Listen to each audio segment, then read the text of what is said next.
pouvez sur Zotero créer un groupe de travail. Un groupe de travail peut vous permettre de partager des références, de partager des documents, des notes à des fins de collaboration avec d'autres personnes qui disposent aussi d'un compte Zotero.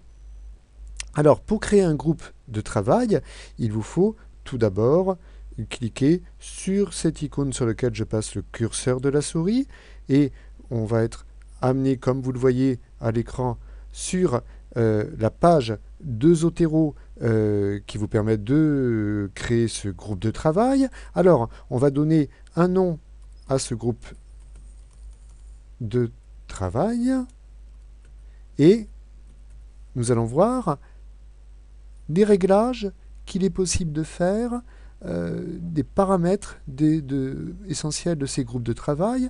Donc vous voyez que vous pouvez paramétrer divers degrés d'ouverture de ce groupe de travail. Ce que je veux dire par là, c'est que vous pourrez choisir d'avoir un groupe de travail ici qui serait à visibilité publique et où toute personne qui disposerait d'un compte sur Zotero pourrait aussi devenir membre et participer à ce groupe de travail.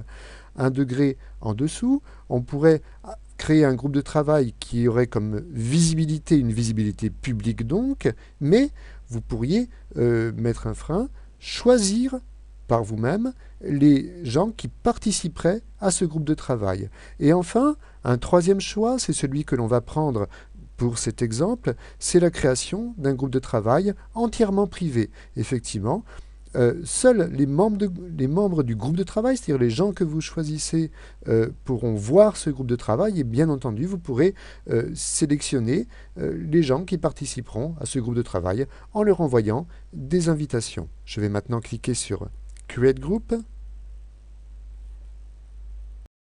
Afin d'avoir une meilleure visibilité, je vais réduire la fenêtre de l'instance de Zotero dans Firefox et on peut vérifier sur cette page qui correspond à notre nouveau groupe de travail qu'effectivement le groupe de travail est privé.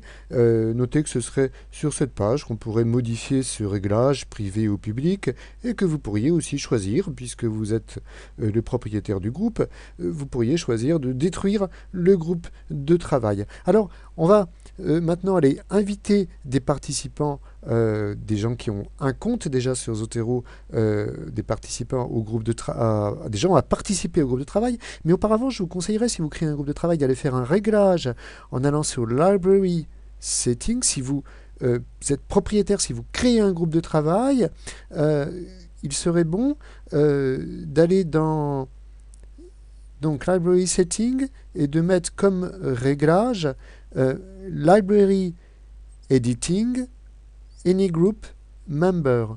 Cela veut dire que vous autoriserez les personnes qui participent à votre groupe de travail, ils auront l'autorisation donc d'ajouter, d'éditer, de supprimer des éléments. Comme ça, ce sera un véritable groupe de travail où chacun pourra collaborer donc sur la bibliothèque en commun.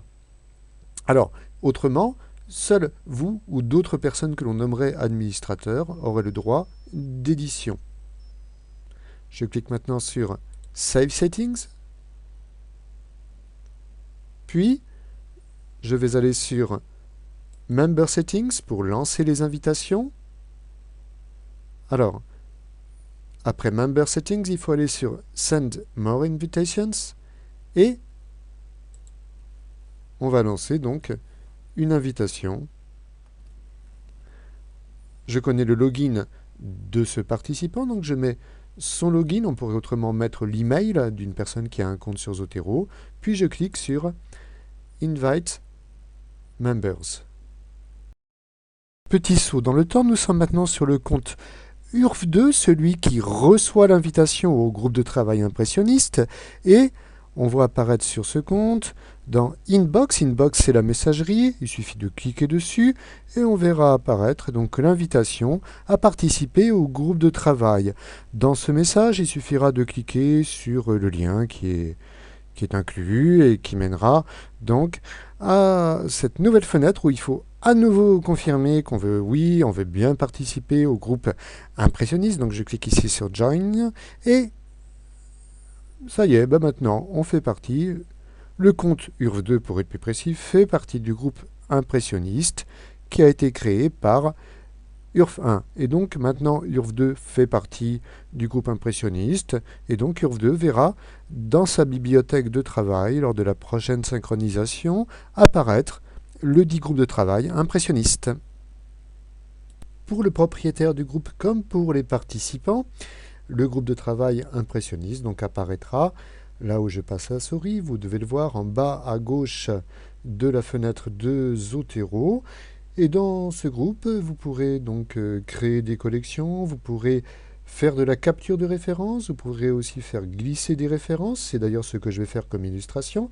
Je vais dans la collection Toulouse-Lautrec qui est bien dans la bibliothèque et je vais faire glisser des références depuis ma bibliothèque jusqu'au groupe de travail.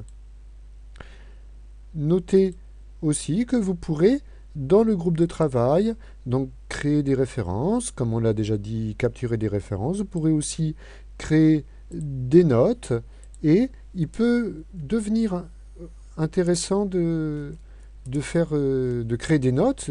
Je veux dire par là que les notes peuvent prendre un nouvel intérêt dans les groupes de travail, puisque ça peut vous servir pour échanger des informations, pour donner des consignes de travail à d'autres participants.